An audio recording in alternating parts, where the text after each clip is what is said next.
아버지 하나님, 오늘도 무더운 날씨, 그리고 코로나 4단계 방역으로 인해서 모두가 다 움츠려든 이런 때입니다. 우리의 마음만은 하나님을 향해서 활짝 열어놓고 주님께서 주시는 말씀에 귀를 기울이고 우리의 눈과 귀가 오직 하나님께로만 향할 수 있도록 인도하여 주시옵소서. 그렇지 아니하면 저희가 세상에 소망이 없나이다. 세상은 때때로 우리를 여러 가지 시험과 연단을 통해서 어려움을 주고 있습니다. 우리가 감당하기에는 때때로 너무나 힘이 듭니다. 우리의 육체도 연약하고 우리의 의지도 박약합니다. 그래서 때때로 너무 힘들다는 소리가 우리들 입술에서 나올 때가 있습니다.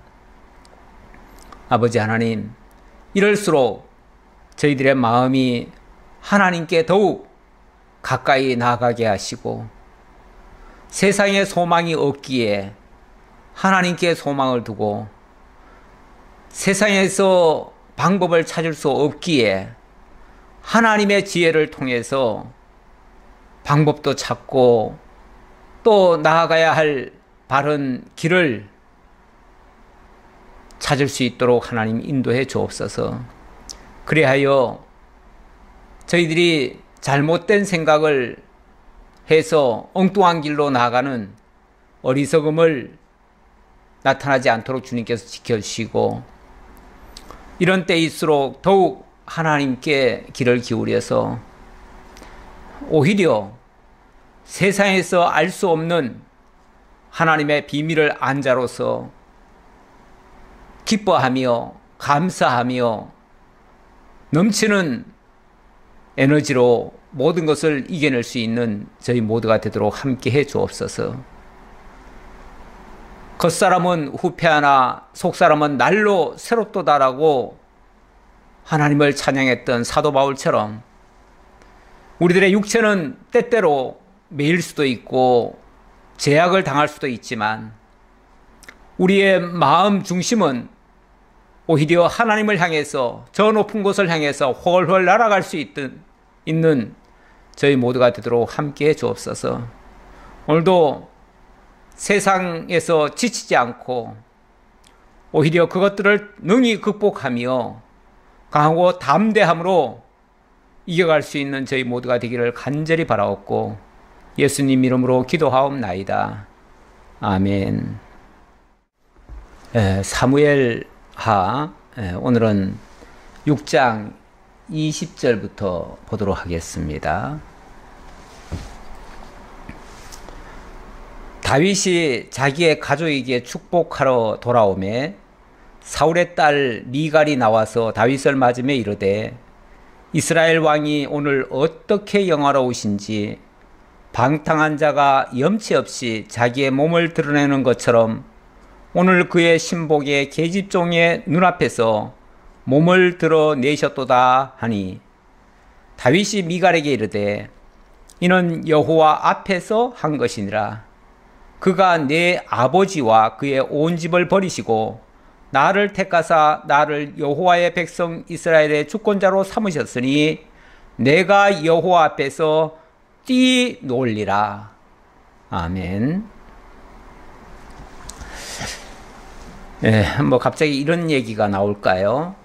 갑자기 미갈은 왜 다윗을 힐난을 하고 또 다윗은 미갈에게 이렇게 야무진 이런 대답을 할까요? 지난번에 다윗이 전 이스라엘의 왕이 된 다음에 두로 왕은 백향목을 가져와서 목수와 석수까지 보내줘서 직접 다윗 왕궁까지 지어줬습니다. 그리고 나니까 이 다윗이 자기는 이렇게 호사스럽게 그 백향목 궁에서 살고 있는데 하나님의 계획가 왠지 모르게 천덕꾸러기처럼 어디에 처박혀 있는 듯한 그런 모습을 봤을 때 정말 하나님께 죄송스러운 마음이 들었어요. 그리고 이제 자기도 하나님께서 이제 평안하게 해주니까 하나님께 감사하고 또 보답하는 마음도 있었고요. 그래서 저 시골 구석에 처박혀 있는 하나님의 괴를 그냥 내버려 둘 게 아니라 다윗성으로 모셔와서 내가 잘 모셔야 되겠다. 다윗 괴를 모신다는 거는 뭐 하나님께 정성을 드리고 하나님과 교통하고 하나님의 인도 따라 살겠다고 하는 참 지극히 좋은 생각이죠. 정말 다윗의 순수한 하나님을 향한 사랑의 마음이죠. 그래서 그 괴를 모셔오겠다고 아주 최선을 다합니다. 얼마나 정성껏 그 괴를 모실 준비까지 했느냐 하면 산만에 군악대를 만들고 그리고 새 수레까지 마쳤습니다. 그리고 제사장의 아들 두 사람, 우사와 아효 두 사람을 앞세워서 그들로 하여금 괴를 모셔오게 했습니다. 산만에 그 군악대가 도열을 하고 악기를 불고 그 과정에 이제 하나님의 괴가 수레에 실려가지고 오는 거니까요. 그 수레는 또 뭐 대충 만들었겠어요. 새 수레를 만들었는데 아마도 굉장히 아름답게 만들었을 테고요.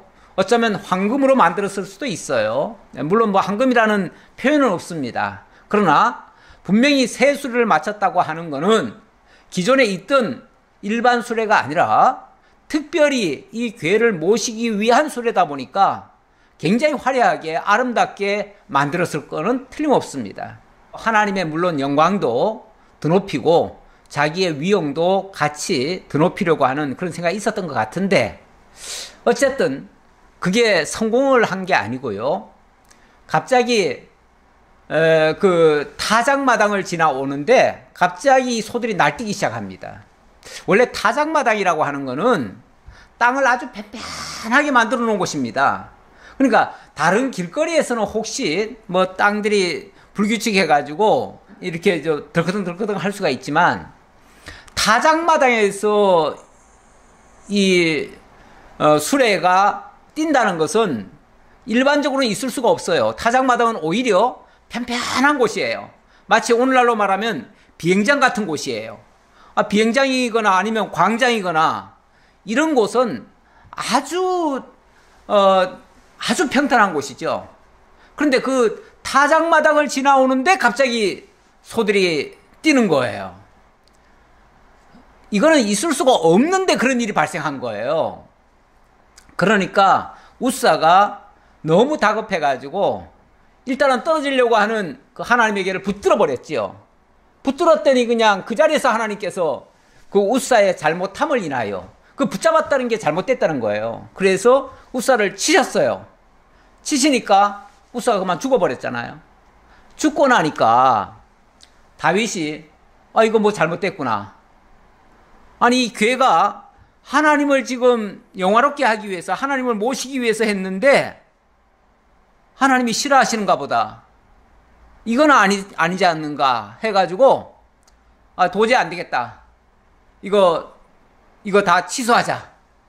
그래가지고 졸지에 하나님 모시기 프로젝트가 중단이 돼버렸어요. 그러다 보니까 갑자기 이 괴가 어디로 갈 방향을 못 찾는 거예요. 어디로 가야 되겠어요, 이제. 우사네 집으로 가야 되는데, 원칙은. 그 제사장 집으로 가야 되는데, 거기 이제 초상이 나버렸어요. 제사장이 죽어버렸어요. 그러니까 그쪽으로도 못 가고, 갈 데가 없어요. 그러니까, 어찌 보면, 다시 천도꾸러기가 돼버린 하나님의 괴를 그냥 엉뚱한 사람한테 보내버린 거예요. 그래서 가드 사람 오벳 에돔의 집으로 이게 넘어갔어요. 어쩌면은 오벳 에돔은 괜히 그 근처에 왔다가 갑자기 이거 떠하는 것 같아요.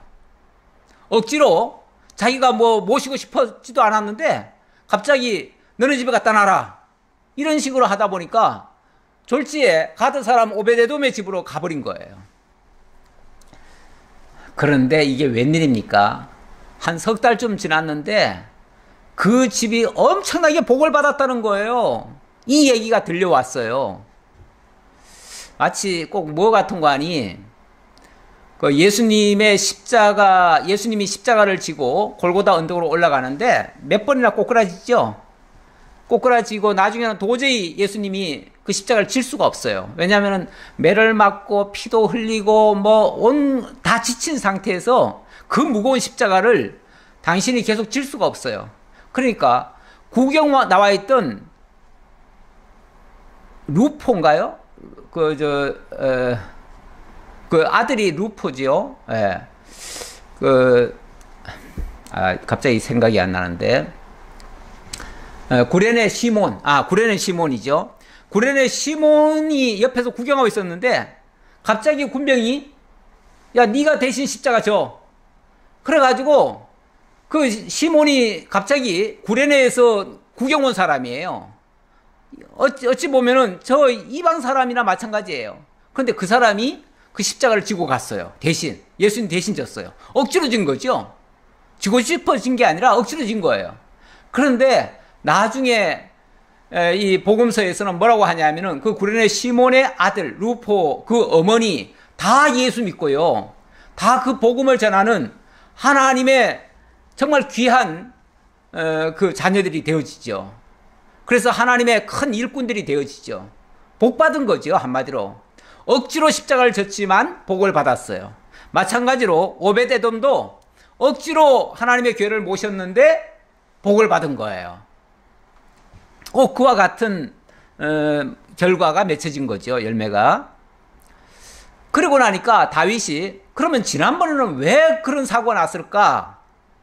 그걸 이제 알아본 거죠. 알아봤더니 그거는 하나님의 율법에 어긋난 방식으로 했습니다. 하나님의 율법에는 고핫 자손 두 사람이 어깨에 끈을 해가지고 이렇게 두 팔로 들고 와야 됩니다. 메고 와야 됩니다. 그래야지 하나님의 교회를 그런 식으로 소달구지에 끌고 다니는 게 어디 있습니까? 그러면서 그게 그 방법이 잘못됐다는 걸 알려줬어요. 그래서 다윗이 그러면은 이제 그 방식대로 해서 하나님의 교회를 다시 모셔와라. 그래가지고 하나님의 교회를 모셔오는데 아무 사고가 없어요. 그러니까 다윗이 너무너무 기뻤어요. 지난번엔 내가 정말 바보 같은 짓을 했구나. 너무 어리석은 짓을 했구나. 내가 무식해서 그런 사고가 일어났었구나. 하나님을 알고 나니까 이렇게 기쁘고 이렇게 좋은데 그러면서 너무 좋은 나머지 덩실덩실 춤을 췄네요. 춤을 추다 보니까요.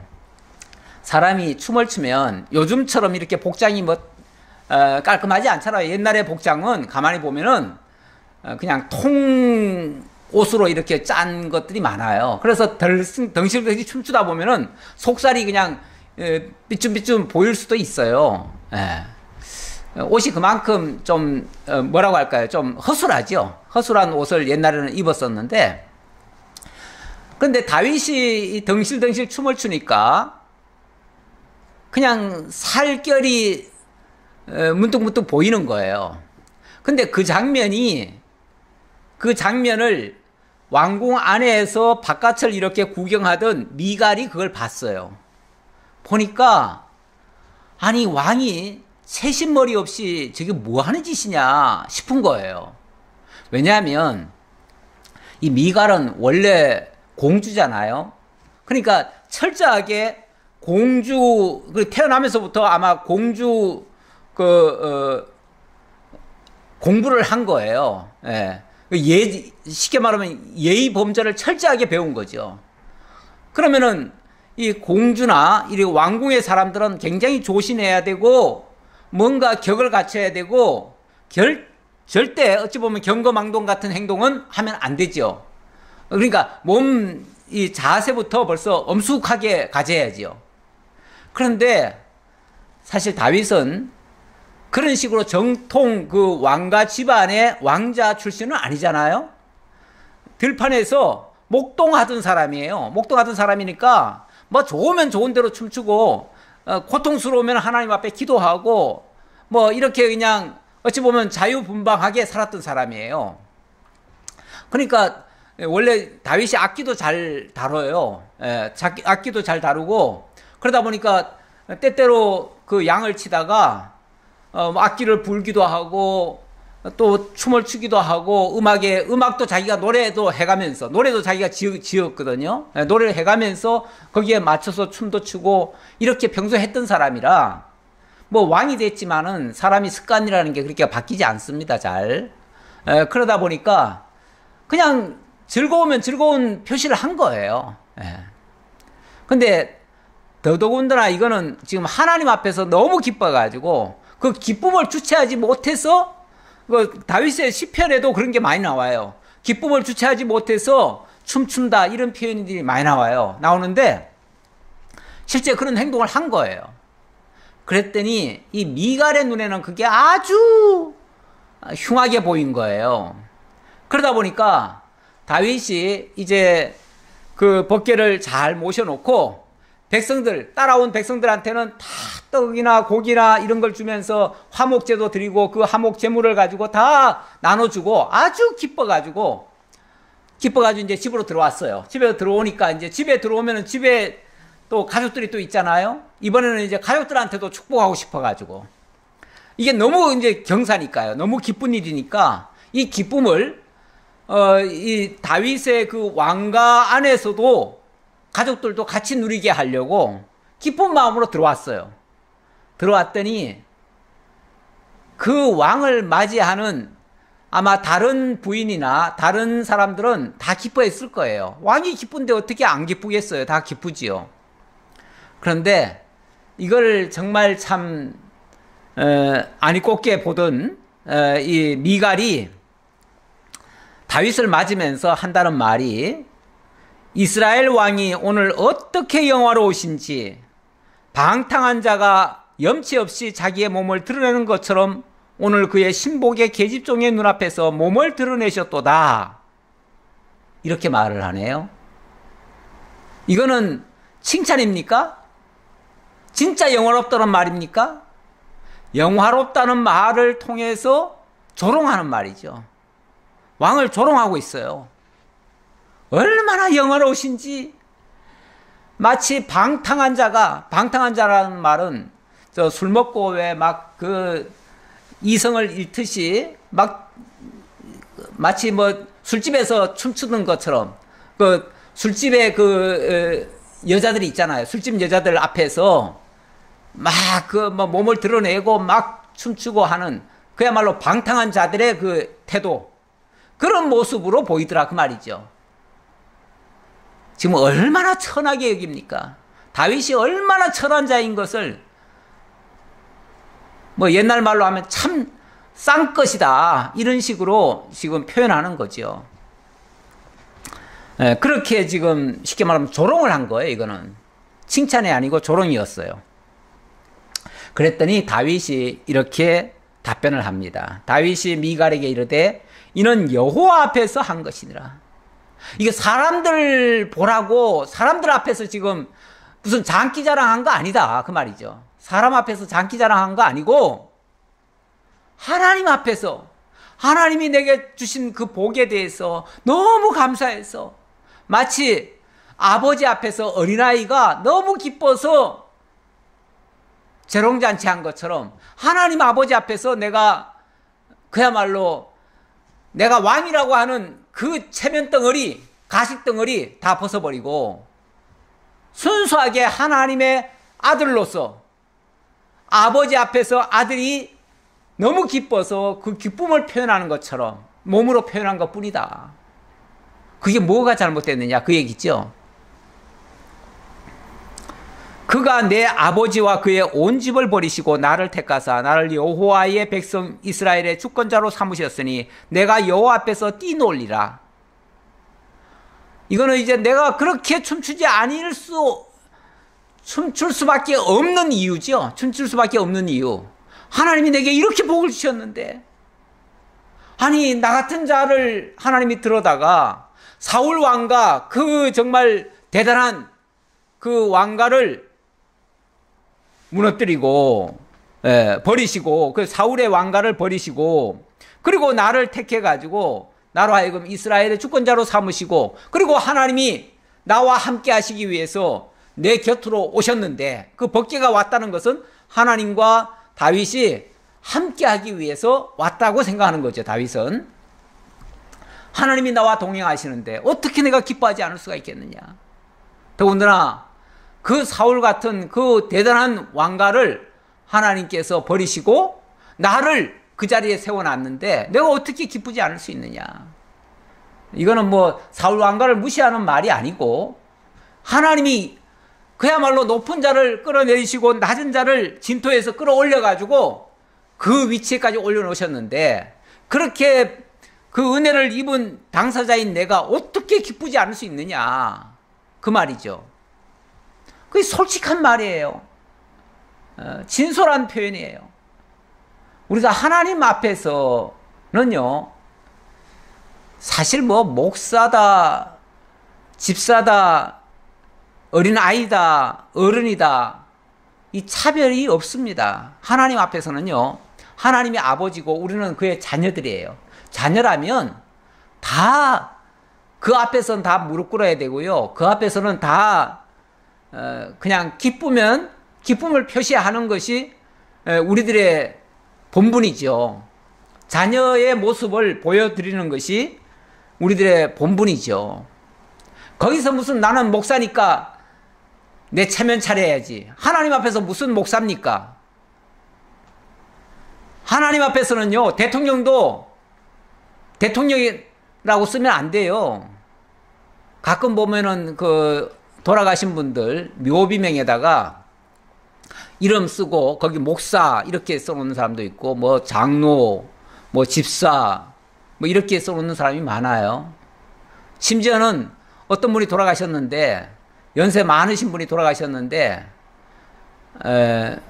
그래도 일평생 신앙생활을 했는데 집사로 돌아가신 건 좀 너무하지 않느냐. 그러니까 장로라고 쓰자 그래가지고 돌아가시기 숨 직전에 얼른 안수해가지고는 장로라고 해가지고 그냥 그것도 뭐 절차도 안 밟고 장로라고 직함을 줘놓고는 그리고는 그냥 묘비명에다가 누구누구 장로 이렇게 쓴 사람도 있더라고요. 아니 하나님 앞에서 장로가 뭐 대수입니까? 하나님 앞에서 목사가 뭐 대수예요? 그거는 이 세상에서 어떤 일을 했느냐를 우리끼리 이제 인정하는 거지. 하나님 앞에서는요, 다 똑같은 하나님의 자녀일 뿐이에요. 자녀라면 어린애처럼 하나님 앞에서는 어린아이 같은 순수한 마음, 그게 최고입니다. 오죽하면 우리 주 예수님이 그런 말씀도 하셨죠.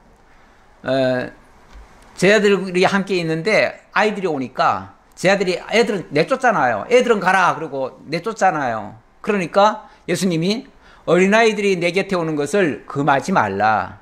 하나님의 나라는 이런 자의 것이니라. 너희도 이 어린아이와 같지 아니하면 결단코 천국에 들어가지 못하리라. 이런 말씀도 하시죠. 우리가 하나님 앞에서는요, 어린아이가 되지 아니하면 하나님의 나라가 우리 거 아닙니다. 하나님 나라에 들어가는 자는요, 어떤 면에서 어린아이처럼 순수하게, 깨끗하게, 거짓 없이 위선 떨지 않고, 그리고 정말 하나님의 앞에서 기뻐할 줄 알고, 감사할 줄 알고, 그 앞에서 정말 행복이 뭔지를 아는 그런 사람들, 하나님의 진리를 깨닫고 그 말씀 안에서 기뻐하는 사람들, 그들이 하나님의 나라에 합당한 자들인 거죠. 다윗이 한 일은요, 철저하게 하나님 앞에서 자녀의 본분을 지킨 거예요, 그게. 그런데 그 위선 떨다가 하나님 앞에 지금 저주받은 사람이 하나님의 축복 아래에 있는 사람을 힐난을 해요? 아니, 하나님께 버림받은 자가 하나님이 합당히 여기시고 기뻐하는 자를 저주를 해요? 비난을 해요? 네. 그러면 안 되는 거죠. 그러다가는 저주받지요. 그래서 다윗이 또 이렇게도 말합니다. 내가 이보다 더 낮아져서 스스로 천하게 보일지라도 네가 말한 바 계집종에게는 내가 높임을 받으리라 한지라.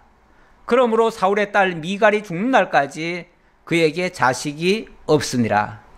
한마디로 미갈은 저주받았다, 그런 뜻이에요. 저주받았다.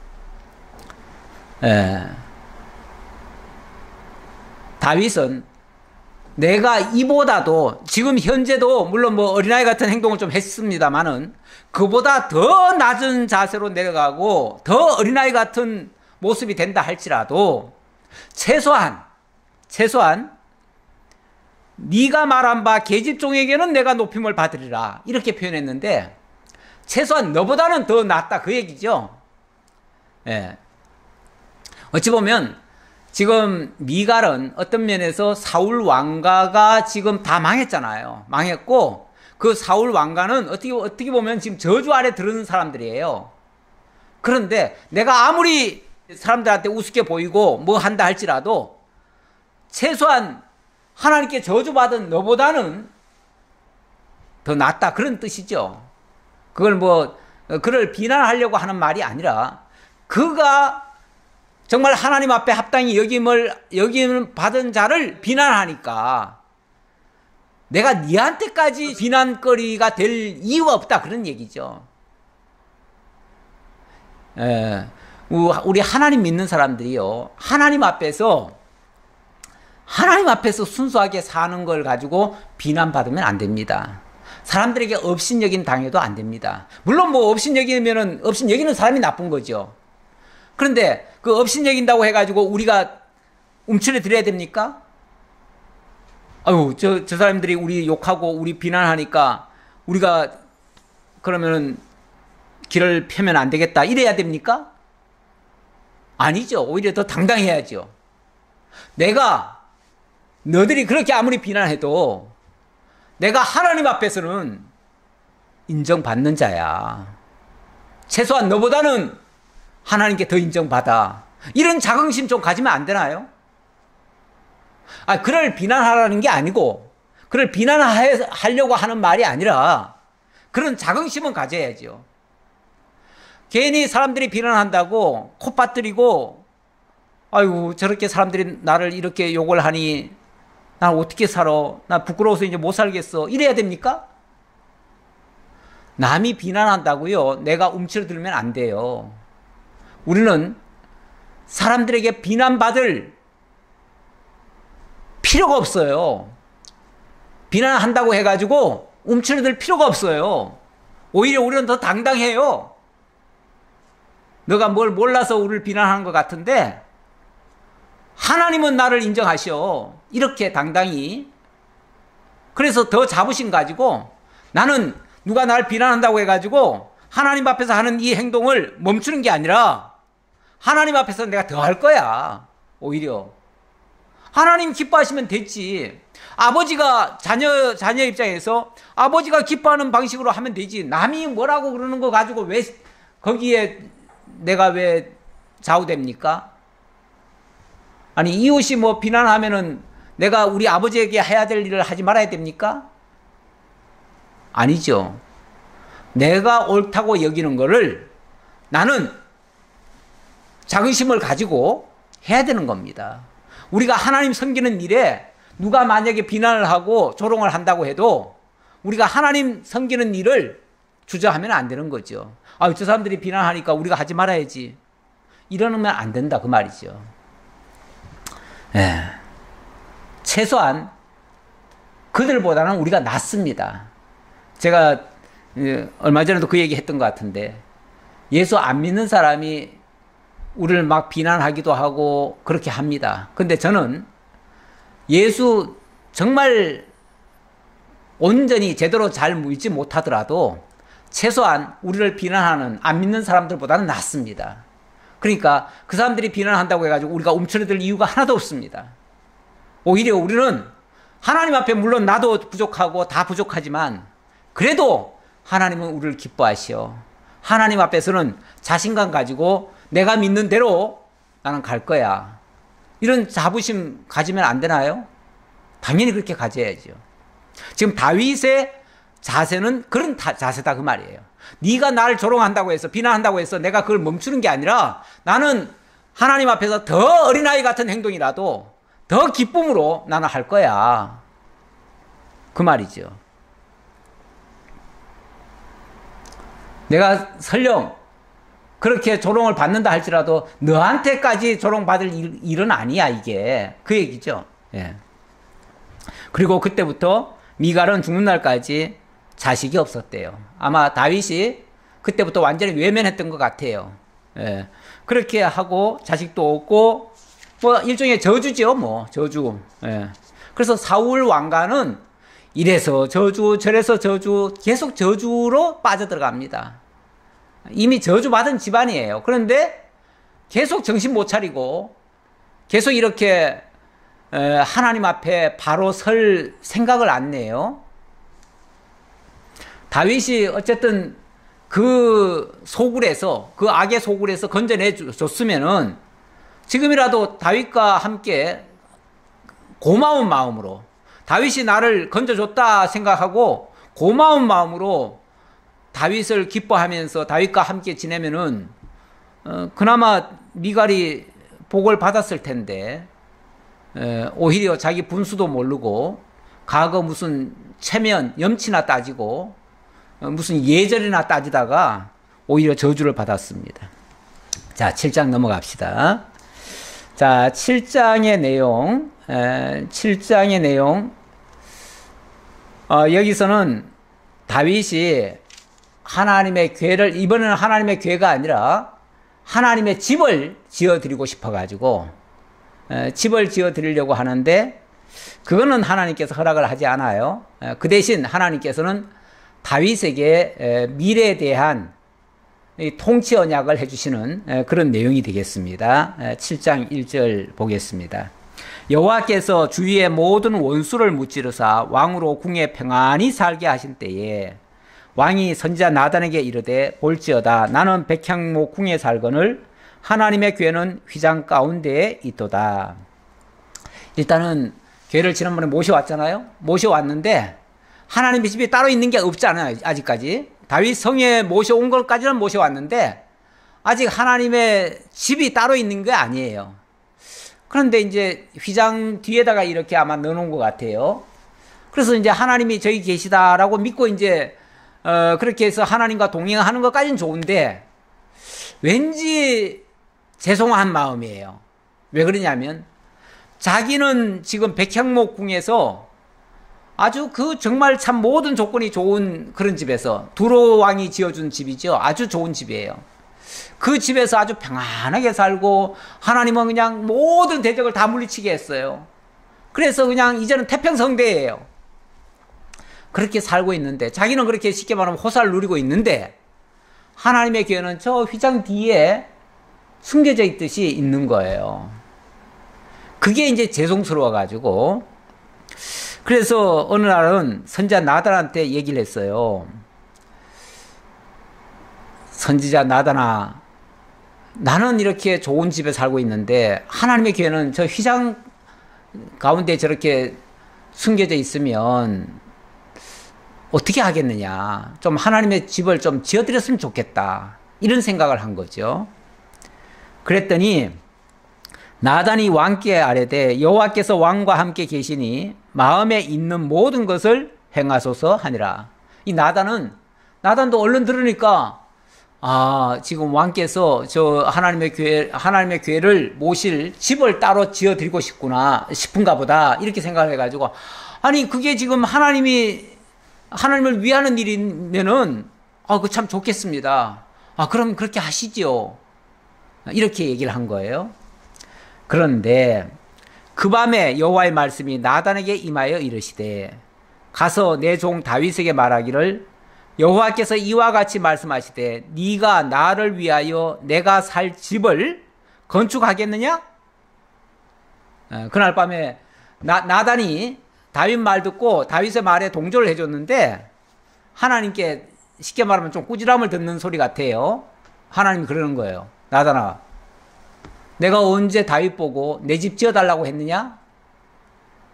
라고 말씀하시는 거죠.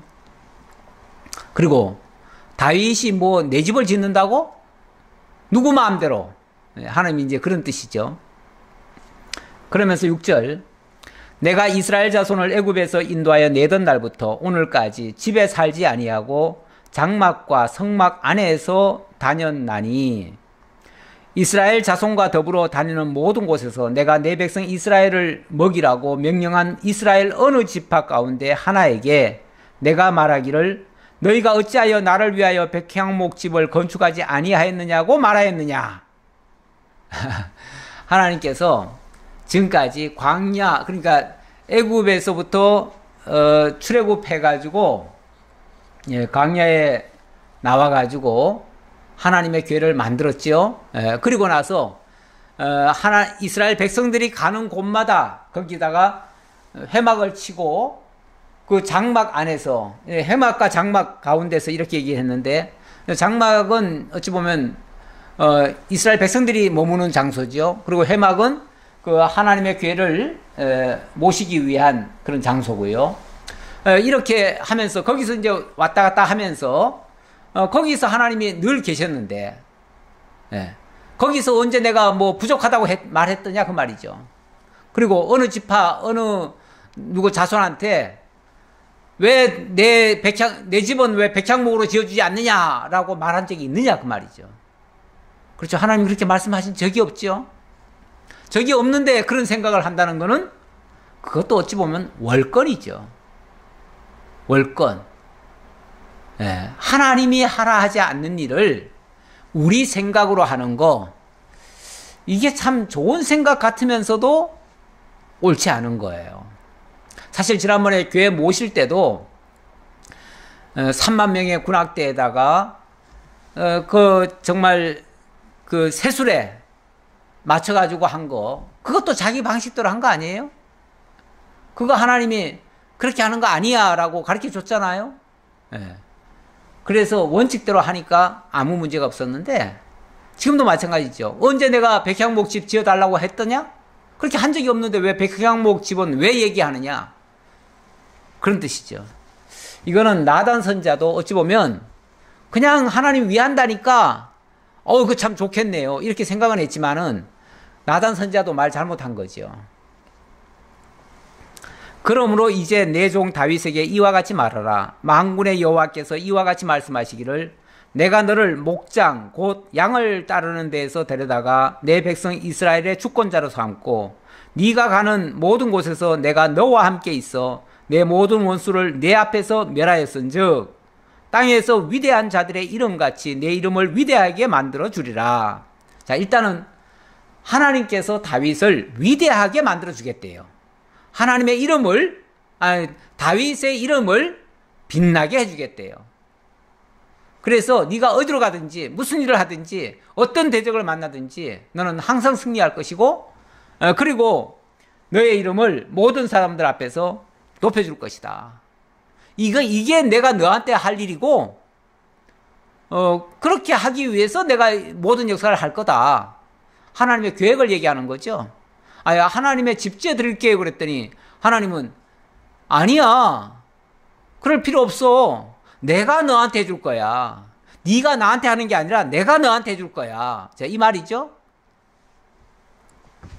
그러면서 내가 또 내 백성 이스라엘을 위하여 한 곳을 정하여 그를 심고 그를 거주하게 하고 다시 옮기지 못하게 하며 악한 종류로 전과 같이 그들을 해하지 못하게 하여 전에 내가 사사에게 명령하여 내 백성 이스라엘을 다스리던 때와 같이 아니하게 하고 너를 모든 원수에게서 벗어나 편히 쉬게 하리라. 여호와가 편히 쉬게 하리라. 우선 거기까지 봅시다. 자, 그러면서 계속해서 하나님이 이미 사사를 통해서 일찍이 출애굽하면서 알려줬던 그 장소, 그 지역, 그 영토 안에서 정말 나라를 세우고 네가 평안하게 나라를 다스릴 수 있도록 그렇게 해줄 거야. 내가 다 해줄 거야. 그 얘기죠. 자, 여호와가 또 내게 이르노니 여호와가 너를 위하여 집을 짓고 내 수완이 차서 내 조상들과 함께 누울 때에 내가 너의 몸에서 내 씨를 내 뒤에 세워 그의 나라를 견고하게 하리라. 뿐만 아니라 너만 아니라 너의 자손들까지 나게 해가지고 내 자식들로 하여금 이 나라를 견고히 세워가도록 해줄 거야. 그 말이죠. 그러면서 그는 내 이름을 위하여 집을 건축할 것이요 그는 그의 나라 왕위를 영원히 견고하게 하리라. 그러면서 너에게서 날 그 아들이 내 집을 지어줄 거야. 이렇게 말합니다. 그러니까 너는, 이 말은 이제 바꿔 말하면 너는 내 집을 지을 수 없어. 내 집은 내가 너에게서 나는 그 아들을 통해서 내가 지을 거야. 그 말이죠. 그러면 그 아들은 누가 낳는 거예요? 다윗이 낳는 거예요? 물론 다윗이 낳겠죠. 다윗이 낳지만 나중에 보면요, 다윗의 정실 부인에게서 태어난 자식이 아닙니다.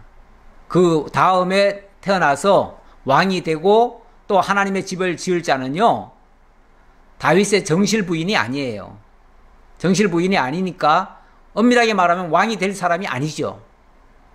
그런데 뒤늦게 다윗이 어찌 보면 전혀 예상치 못한 이상한 방식으로 아내를 하나 취하게 됩니다. 그것도 우리아의 아내를 취해서 그녀를 통해서 자식을 낳게 되는데, 이거 어찌 보면 이건 불륜이죠. 이건 잘못된 거죠. 잘못된 건데 그 방식을 통해서 하나님은 자식을 주고 그 자식을 통해서 당신의 집을 짓겠다는 거예요. 그리고 보니까 엄밀한 의미에서 왕도 다윗 너의 아들이 아니야. 너의 아들을 통해서가 아니라 내가 낳게 하는 아들, 그를 통해서 내가 내 집을 지을 거야. 사람의 생각으로 누구를 세워서 집도 짓고 왕위도 물려주고 이렇게 하는 게 아니고, 그야말로 전적으로 하나님의 방식대로 왕위를 세우고 하나님의 방식대로 집도 짓고 이렇게 하겠다는 거예요. 그러니까 솔로몬은 그야말로 하나님이 세운 왕이 되는 거죠. 그렇게 되면. 그러면서 그를 통해서 나는 그에게 아버지가 되고 그는 내게 아들이 되리니 그가 만일 죄를 범하면 내가 사람의 매와 인생의 채찍으로 징계하려니와 내가 너의 앞에서 물러나게 한 사울에게서 내 은총을 빼앗은 것처럼 그에게서 빼앗지는 아니하리라. 그러면서 그 아들은 내가 사람의 매와 인생의 채찍으로 징계는 하지만 그러나 사울에게서는 왕위를 빼앗았지요? 그렇게 빼앗지는 않겠다. 다시 말하면 그 나중에 이제 태어나서 다윗의 왕위를 물려받고 하나님의 집을 지을 사람, 그 사람도 분명히 죄를 지어요. 죄를 짓는데 그래서 하나님이 그거에 따르는 징계와 매 이런 거는 가하지만 그렇다고 해가지고 왕위를 없애지는 않겠다. 설령 범죄하더라도 왕위는 끊어지지 않게 하겠다. 이게 또 하나님의 어찌 보면 다른 거예요. 우리가 사울 같은 경우는 어떤 면에서 철저하게 인과응보식에 하나님이 역사를 하신 거 아닙니까? 원래 하나님의 역사가요, 믿지 않는 자들에게는 철저하게 인과응보입니다. 인과응보. 근데 믿는 자들에게는 하나님의 은혜를 먼저 앞세웁니다. 그래서 순수하게 인과응보로 처벌하고 끝내시지 않아요. 그럼에도 불구하고 하나님의 용서하시고 그럼에도 불구하고 끝까지 지켜주시는 그런 섭리, 이게 하나님의 은혜가 전제돼서 그래요. 은혜가 없는 자에게는 하나님이 행한 대로 갚으셔요. 그러니까 그들은 잘못했으면 벌받고 끝나는 거죠. 근데 은혜가 전제되면 그럼에도 불구하고 오히려 용서함을 받고 죄사함을 받고 하나님의 은혜 속에 들어가게 되는 거예요. 이게 달라요. 하나님의 은혜가 있느냐 없느냐가 이렇게 차이가 나요. 그런데 다음에 왕이 될 사람, 이 사람이 나중에 이제 솔로몬이죠. 솔로몬인데 솔로몬은 분명히 잘못은 하겠지만, 그래서 사람의 매와 인생의 채찍을 당하기는 하지만, 그 말은 다른 정적들로부터 엄청난 시달림을 당하기는 하겠지만, 그렇다고 해서 왕위가 끊어지지는 않을 거다. 그리고 그를 통해서 또 하나님의 집이 지어질 것이다. 그래서 솔로몬 성전이 지어질 것이다. 그런 뜻이죠. 내 집과 내 나라가 내 앞에서 영원히 보존되고 내 왕위가 영원히 경고하리라 하셨다 하라. 나단이 이 모든 말씀들과 이 모든 계시대로 다윗에게 말하니라. 자, 이렇게 해서 일단은 하나님께서 다윗에게는 허락하지 않는다. 그러면 다윗은 그럼 무슨 역할을 하는 사람인가? 다윗은 그 성전을 지을 자는 아니고요, 성전 짓는 데에 필요한 모든 것을 구비하는 자예요. 준비하는 자예요. 그러면 성전 짓는 자는 영화롭고 성전을 짓는 걸 준비하는 자는 그보다 못할까요? 그렇지 않지요. 어찌 보면 다윗의 은사는 성전 지을 준비하는 은사예요. 그러면 솔로몬의 은사는요, 다윗이 다 준비해 놓은 거를 가지고 성전을 짓는 은사예요. 역할이 다르죠. 역할이 다르면 그럼 어떤 역할은 더 귀하고 어떤 역할은 좀 천합니까? 아유, 나는 저 역할 하고 싶은데. 그건 자기 생각이죠. 우리는 무슨 일을 맡든지요, 그 일에 충성을 다하면 그 하나님께서는 그걸로 만족히 여기시고요, 그걸로 잘했다 충성된 종아, 네가 적은 일에 충성하였으니 큰 것을 맡기리라. 그러면은 모두가 다 만족하는 거예요. 우리 하나님은요, 우리끼리는 뭐 이게 큰 일 같고 이건 적은 일 같은데 하나님 보시기에는요 다 똑같습니다. 예. 이 일 맡긴 자에게는 이 일을 요구하시고요, 그래서 많이 맡긴 자에게는 많은 걸 요구하시고 적게 맡긴 자에게는 적은 걸 요구하셔요. 그러니까 적게 맡은 자는요, 일을 적게 했다고 상이 적은 게 아니고 자기 맡은 일만 하면 되는 거니까 어떤 면에서 더 홀가분하지요.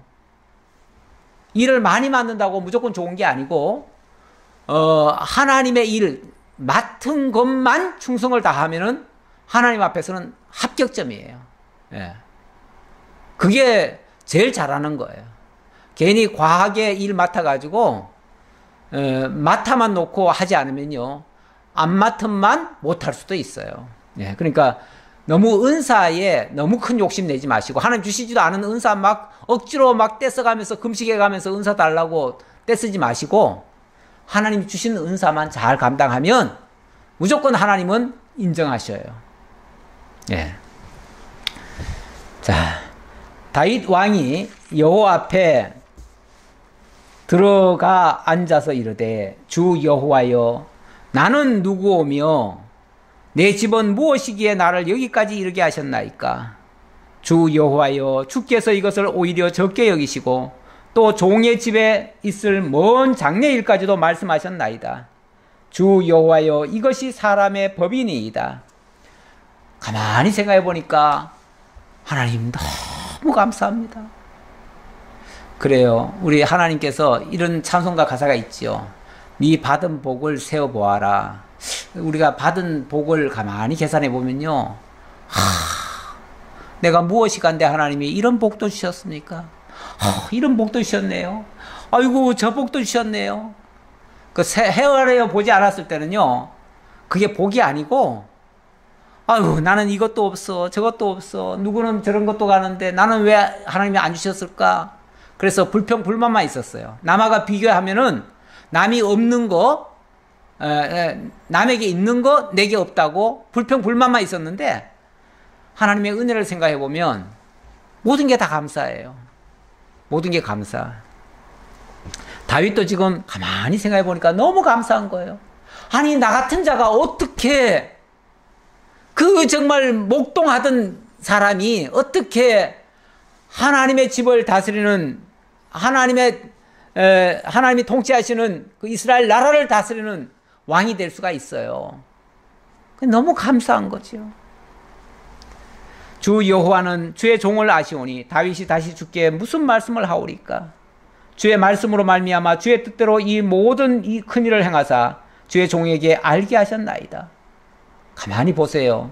이 감사의 내용이 뭔가요? 예.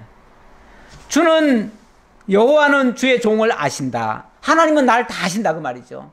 내 형편도 아시고 나의 연약함도 아시고 그걸 하나님이 다 캄플러스 해주시면서 오히려 더 낫게 하시고 더 위대한 역사가 나타나도록 하셨으니 이게 내 뜻대로가 아니라 주의 뜻대로 하신 것이니 너무 감사하고 이 큰일을 통해서 저로 하여금 이걸 깨닫게 하셨으니 또 감사하고 그러니까 하나님이 나에게 이런 복을 주신 것도 감사하고 그 나로 하여금 행하게 하신 것도 감사하고 그 사실을 나에게 알게 하신 것도 감사하고 다 감사해요. 다 감사.